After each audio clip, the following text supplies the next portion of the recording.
Kozhikode bud road ബീച്ചിലെ മോഷണത്തിൽ യുവതി ഉൾപ്പെടെ 4 പേർ പിടിയിലായി. യുവാവിന്റെ 1 പവൻ മാലയാണ് പ്രതികൾ മോഷ്ടിച്ചത്. മുഖ്യപ്രതി ഫവാസിന്റെ പെൺസുഹൃത്ത് സൂക്ഷിച്ചിരുന്ന മാല പോലീസ് കണ്ടെടുത്തു.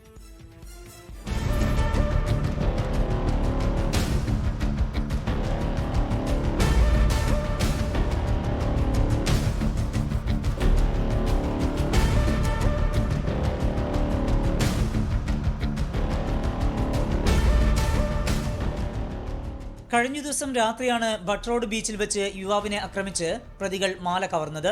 വയനാട് സ്വദേശിയായ അശ്വിൻ വിശ്വനാഥനെ അടിച്ചു വീഴ്ത്തി 1 പവൻ മാലയുമായി പ്രതികൾ കടന്നു കളയുകയായിരുന്നു. അശ്വിൻ നൽകിയ പരാതിയിൽ വെള്ളയിൽ പോലീസ് കേസെടുത്ത് അന്വേഷണം ആരംഭിച്ചു. CCTV ദൃശ്യങ്ങൾ കേന്ദ്രീകരിച്ചുള്ള അന്വേഷണത്തിലാണ് പ്രതികളെ സംബന്ധിച്ച് വ്യക്തത ലഭിച്ചത്. തുടർന്ന് പ്രതികളെ കസ്റ്റഡിയിലെടുത്ത് ചോദ്യം ചെയ്യുകയായിരുന്നു. കോഴിക്കോട് പുതിയങ്ങാടി സ്വദേശി ഫവാസിന്റെ സുഹൃത്ത് മലപ്പുറം സ്വദേശി സബ്രീന, തലക്കളത്തൂർ സ്വദേശിയായ അശ്വിൻ, വയനാട് ചൂണ്ടയിൽ സ്വദേശിയായ മുഹമ്മദ് സിനാൻ എന്നിവരാണ് പിടിയിലായത്.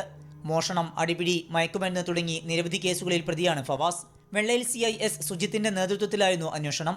SI മാരായ മന്മഥൻ, ഗിരീഷ്, മിഥുൻ, CPO മാരായ ഷിഹാബുദ്ദീൻ, അനീഷ്, CK സുനിൽ, റൽജു, സജിത്ത് എന്നിവരാണ് അന്വേഷണ സംഘത്തിലുണ്ടായിരുന്നത്. 24 കോഴിക്കോട്. ലോകത്തെവിടെയായാലും ഏത് സമയത്തും 24 വാർത്തകളും ഓഗ്മെന്റഡ് റിയാലിറ്റി പാക്കേജുകളും എക്സ്പ്ലെയിനറുകളും വിശദമായി കാണാൻ ഞങ്ങളുടെ YouTube ചാനൽ നിങ്ങൾക്ക് സബ്സ്ക്രൈബ് ചെയ്യാം.